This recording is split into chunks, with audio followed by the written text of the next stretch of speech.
So hello all, in this video we are going to talk about chapter 4. We'll start chapter 4, principle of mathematical induction. So this is very easy chapter. Just few lines questions will be there and the same pattern we have to follow. कुछ भी नहीं है, एकदम easy, एकदम बहुत 4-5 line में solution आ जाएगा और बहुत ही इजी चैप्टर है और हमको केवल इसमें सेम पैटर्न फॉलो करना है हर क्वेश्चन में. तो पहले इसको डायरेक्टली हम एग्जाम्पल क्वेश्चन की फॉर्म में समझते हैं. एक क्वेश्चन ले लेते हैं. First question, prove that the following by using the principle of mathematical induction for all n belongs to natural numbers. तो I will show you how to do it. Two 1 plus this is 3 plus 3 square plus plus plus up to 3n minus 1 is equal to 3n minus 1 upon 2. So let's do it. This is very easy and very simple chapter. I'll show you. कुछ नहीं करना है इसमें. अब देखो, हमको पता है कि हमको इस स्टेटमेंट को LHS को RHS के इक्वल प्रूव करना है. हमको इस LHS को RHS के इक्वल प्रूव करना है. किन के लिए? जितने भी n है ना नेचुरल नंबर्स को बिलोंग करते हैं उन. तो सबसे पहले हर क्वेश्चन के अंदर हमको किसके लिए मान लेते हैं. अब सबसे सबसे छोटा नेचुरल नंबर क्या होता है? एंड पहले तो सबसे पहले इसको कंसिडर कर लो. Let this be Pn, right.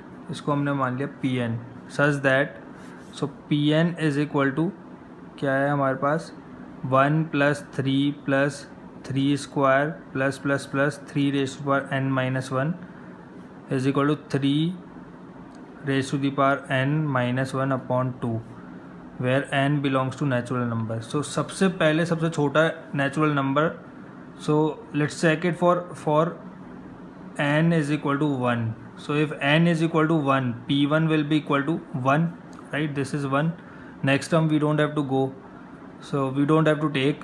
So next term let's so p1, so first term we have taken. So 3 raised to the power 1 minus 1 upon 2. So 3 minus 1 upon 2. So 2 upon 2 which is 1. So 1 is equal to 1 आ रहा है. तो इसका मतलब this is true. This is true for n is equal to 1. So if it is true for n is equal to 1 तो ये n is equal to 2 के लिए भी सही होगा, n is equal to 3 के लिए भी सही होगा. तो अब कब तक हम n की वैल्यू को चेक करते रहेंगे? सो n की वैल्यू को चेक करने से बेटर है हमारे पास ऑप्शन हमने मान लिया कि let it be true for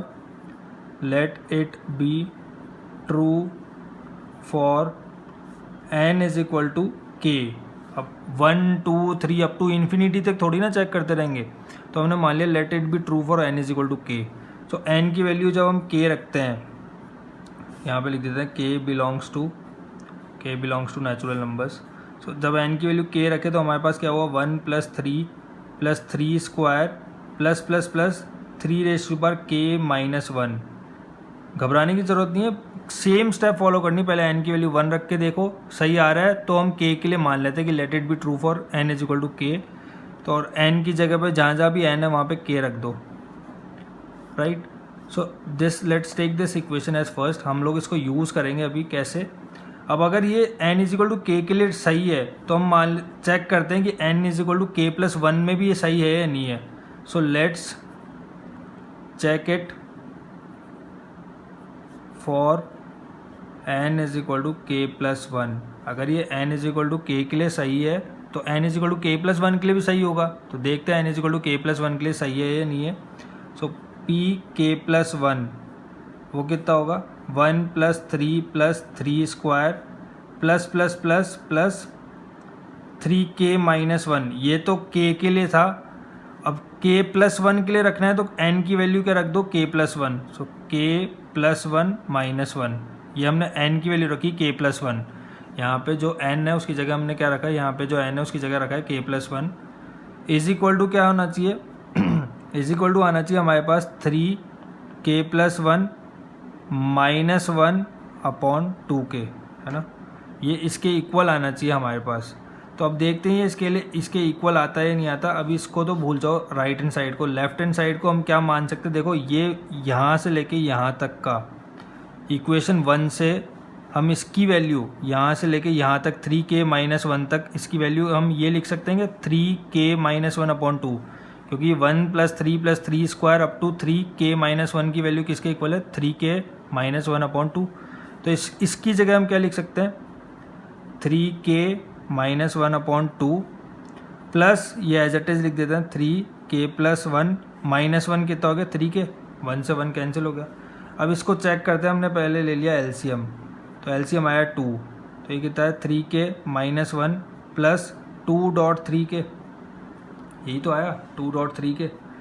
अब देखो यहाँ पे हमारे पास क्या है, एक अगर 3k को हम मान लेते हैं एक एप्पल है, तो 3k अगर एक एप्पल है तो यहाँ पे 2 एप्पल और हैं, 2 × 3k मतलब 2 एप्पल और हैं, तो एक एप्पल प्लस 2 एप्पल कितने हो गए 3 एप्पल्स, तो 3 एप्पल हो गए, मतलब कि इसको लिख सकते हैं 3.3k, राइट।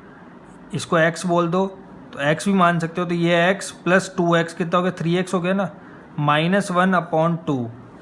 अब देखो 3.3k कितना होगा 3k+1, जब बेस सेम होता है तो पावर्स क्या हो जाती है ऐड हो जाती है, 3 + 3 × 3k कितना हो गया 3k+1 -1/2, सो 3k+1 -1/2, सो ये इसके इक्वल आ रहा है ना, तो इसके इक्वल आ रहा है, इसका मतलब क्या है कि this is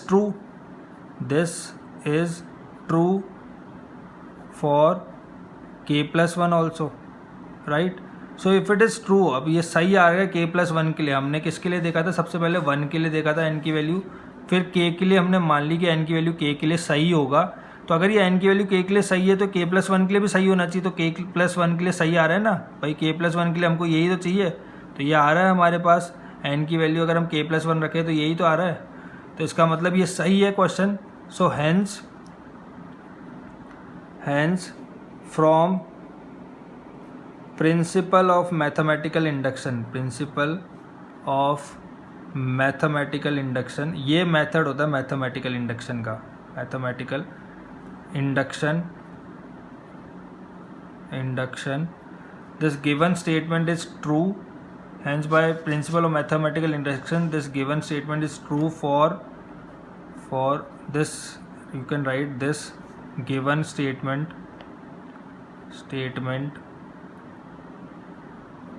is true for n belongs to capital N means natural number। तो ये स्टेटमेंट क्या है ट्रू है जितने भी n नेचुरल नंबर्स को बिलोंग करते हैं उनके लिए। बहुत इजी था, देखो वापस बता देता हूँ क्या कर रहा था हमने सबसे पहले मान लिया कि Pn है, अब ये सब में यही फॉलो करना है स्टेप कि सबको मान लो Pn के इक्वल क्वेश्चन को, फिर n की वैल्यू 1 के रख के देखो सही आ रहा है कि LHS = RHS सही है, तो इसका मतलब हमको जाना है n = k के लिए भी सही ही होगा वो, तो n = k के लिए रख के देख लो और उस इक्वेशन को 1 बोल दो। तो हमने यहाँ पे इसको सब्स्टिट्यूट करा फ्रॉम इक्वेशन 1 हमने इसकी वैल्यू सब्स्टिट्यूट कर दी यहाँ पे। अब इक्वेशन 1 से इस पूरे को हम लिख सकते हैं ये वाली चीज़, तो ये रख दी यहाँ पे, सिंप्लीफाई करें तो ये किसके इक्वल आ गया 3k+1 -1/2 के इक्वल, तो दोनों इक्वल है, मतलब कि क्या है this given statement is true for n = k+1 also. Let's move on to next question. अब देखो नेक्स्ट क्वेश्चन क्या है 1³ + 2³ + 3³ +++ अप टू n³। अब इसको हमको प्रूव करना है n+1/2 होल स्क्वायर के इक्वल, तो वही let the given statement be Pn। सबसे पहले हमने मान लिया कि ये जो गिवन स्टेटमेंट है क्या है Pn है, तो Pn की वैल्यू किसके इक्वल हो गई 1³ + 2³ + 3³ plus up to n³ which is equal to n+1/2 whole square. तो सबसे पहली स्टेप हमने बताई थी, सबसे पहली स्टेप क्या थी कि n की वैल्यू 1 के लिए चेक कर लेते हैं इसको। So for n = 1 we have P1 = सबसे पहले P1 रखा, तो फर्स्ट टर्म क्या है 1³, अब 1³ क्या होता है 1 ही होता है, और n की जगह यहाँ पे 1 रखा, तो 1 + 1/2, so 2 to 2 get cancelled, so 1 square is 1 itself, so which is true, मतलब n की वैल्यू 1 के लिए ये ट्रू है। So let's imagine it, let's suppose it is true for for n = k also, so let pk be true for some integer k। So अगर हम n की वैल्यू k रख दें इसमें, तो जहाँ जहाँ पे n है वहाँ पे k रख दीजिए बस। So 1³ + 2³ + 3³ up to k³ which will be equal to k+1/2 whole square. इसको मान लेते हैं फर्स्ट इक्वेशन। अब अगर ये n is equal to K plus one n is equal to के लिए सही है तो ये k प्लस वन के लिए भी सही होगा.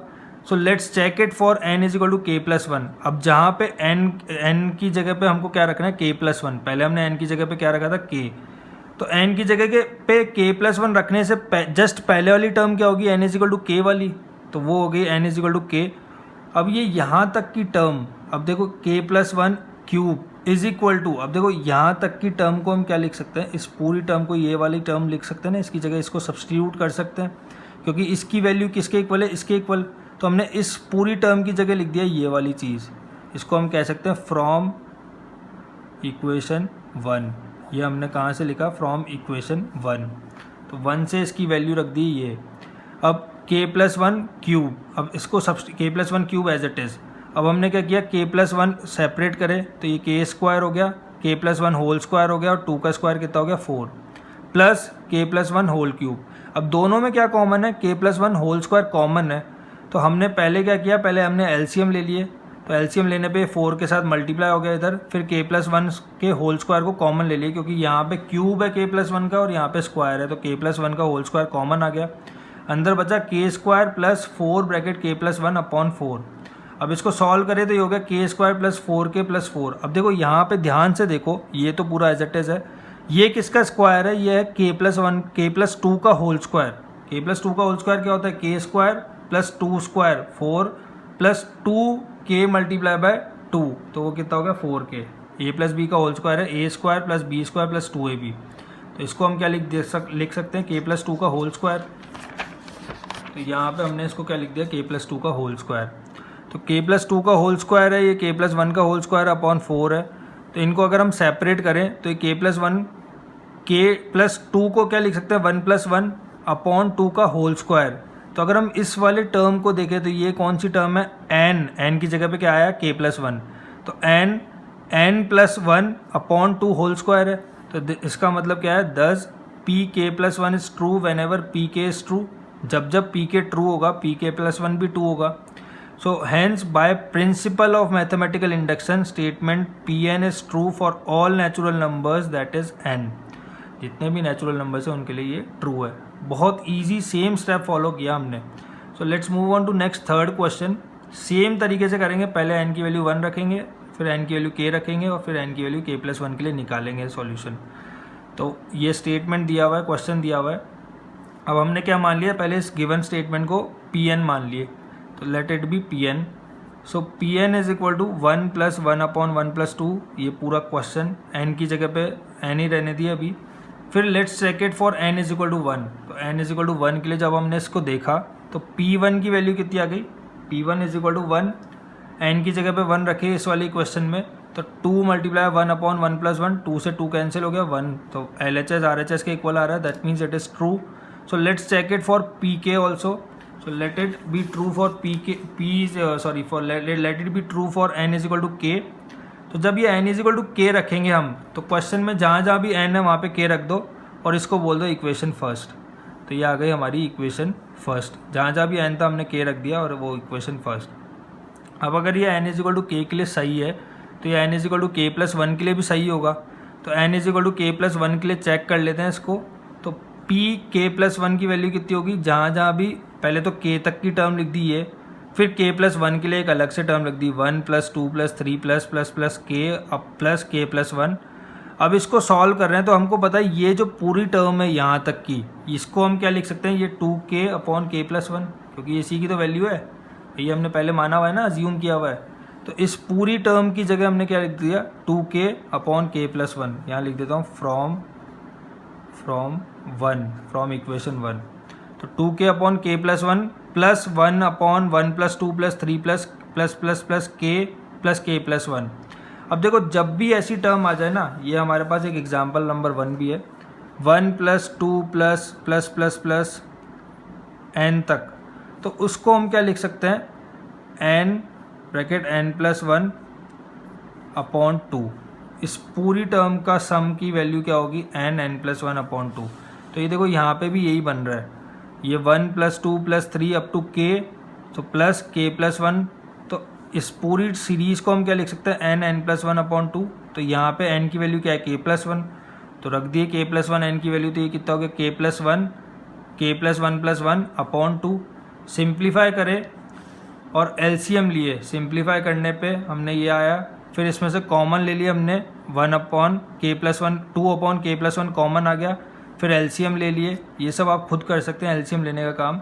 अब देखो ये यहाँ पे एलसीएम लेने पे क्या बना, k square plus 2k plus one. अब ये क्या है, a square plus 2ab plus B square, तो इसका मतलब ये क्या है, k प्लस वन का होल स्क्वायर ही तो है ये। k प्लस वन का होल स्क्वायर खोलेंगे तो यही तो आएगा, तो k प्लस वन का whole square, k plus one whole square upon k plus one k plus two. अब देखो k प्लस वन से ये स्क्वायर कट गया, तो ये क्या बचा, 2 multiply by k plus one upon k plus two. अब देखो 2 multiply k plus one upon k plus to बच रहा है, इसका मतलब हम इसको क्या लिख सकते हैं, हम इसको लिख सकते हैं ये वाली टर्म। इसका मतलब ये क्या है, n की वैल्यू अगर हम k प्लस वन रखें तो ये यही तो आ रहा है 2n upon n plus one ही तो आ रहा है, ये आ रहा है ना, ये n की जगह पे k प्लस वन रखेंगे तो यही तो बन रहा है। तो इसका मतलब thus it is true for p k plus one when ever P के इज़ ट्रू, जब भी पी के सही होगा तो ये पी के प्लस वन के लिए भी सही होगा। Hence by principle of mathematical induction this statement is true for n is equal to natural numbers. तो ये स्टेटमेंट क्या होगा, ट्रू होगा for all natural numbers that is n। So this is how we have done this question number third. Now let's see question number fourth. So fourth question we have 1 multiply, dot means multiply, 1 multiply 2 multiply 3 plus 2 multiply 3 multiply 4 plus this plus n plus 1 n plus 2. This is what, this is general term. So last term means general term. If we change the values of n, we will get these terms. So which should be equal to n plus 1 n plus 2 n plus 3 upon 4. See now this is a very easy question, बहुत easy है, कुछ नहीं करना, वही सबसे पहले हमने मान लिया let P N is equal to this statement, right, P N मान लिए स्टेटमेंट को। So let it be true for, so let's check it for N is equal to one. So N is equal to one के लिए हमने N की जगह पे क्या रख दिया, one. So P one will be equal to 1.2.3 is equal to, first term लेंगे, वन रखा है तो फर्स्ट टर्म ये है, एन की जगह पे यहाँ पे क्या रख दिए, वन, एन की जगह पे वन रख दिए, सॉल्व करें तो 3 मल्टीप्लाई 2 कितना आ गया, 6, और इधर से भी कितना आ गया, 6, सो विच इज़ ट्रू। जब ये n is equal to one के लिए ट्रू है तो let's check it for P K belongs to n। So अगर ये n is equal to one के लिए ट्रू है तो let's imagine it to be true for P n is equal to K, let's imagine it to be true for n is equal to K. तो जब हम n is equal to के लिए क्यों इमेजिन कर रहे हैं, क्योंकि ये 2 के लिए भी सही होगा, 3 के लिए भी सही होगा, ऐसे आप कब तक चेक करते रहेंगे। तो हमने मान लिया ये n इज इक्वल टू के लिए भी सही होगा, तो n इज इक्वल टू के लिए सही रखा तो n की जगह पे k रख दिए जहाँ भी n था, और इस इक्वेशन को हमने बोल दिया फर्स्ट इक्वेशन। तो जब ये n इज इक्वल टू के लिए सही है तो let's check it for n is equal to K plus one. So let's prove it for n is equal to K plus one. तो जैसे ही n is equal to K plus one रखेंगे तो this will be the statement. Now see up to this statement, इस statement तक हम पहले इसकी वैल्यू इमेजिन कर चुके हैं। इसकी वैल्यू क्या मानी थी हमने, यहाँ पे क्या निकली थी, के plus one, K plus two, K plus three upon 4। यहाँ पे इस पूरे स्टेटमेंट की वैल्यू रख दी K plus one, K plus two, K plus three upon 4 plus K plus one, K plus two, K plus three as it is. ये कहाँ से आया, हमने n की वैल्यू क्या रखी है, के प्लस वन लास्ट वाली टर्म में। अब दोनों में एलसीएम ले लिए, तो एलसीएम लेते ये 4 के साथ मल्टीप्लाई में आ गया। अब क्या किया, ये के plus one, K plus two, K plus three common आ रहा है दोनों से, तो के plus one, K plus two, K plus three को बाहर ले लिए, अंदर क्या बचेगा, के प्लस 4 अपॉन 4, क्योंकि ये के बचा इधर तो, और इधर क्या बचा 4 अपॉन 4। अब ये क्या है, के plus one, K plus to को क्या लिख सकते हैं, के plus one plus one, K plus three को लिख सकते हैं के plus two plus one, K plus four को क्या लिख सकते हैं, के plus three plus one upon 4। तो अभी यही टर्म आ रही है ना, n plus one, n plus two, n plus three upon 4। तो इसका मतलब 10 P K plus one is true whenever P K is true. Hence this statement is true with the help of mathematical induction we prove it to be true for n is equal to all natural numbers. जितने भी n natural numbers हैं उनके लिए हमने इसको true prove कर दिया। क्या करा, कुछ नहीं किया, केवल n की वैल्यू k पहले 1 रखी, फिर n की वैल्यू k रख के हमने सही मान लिया, फिर उस वैल्यू को हमने यूज़ किया n is equal to K plus one में। केवल 3 स्टेप्स रखी और 3 स्टेप्स में हमारा सॉल्यूशन आ गया। This is how we are going to do it in mathematical induction.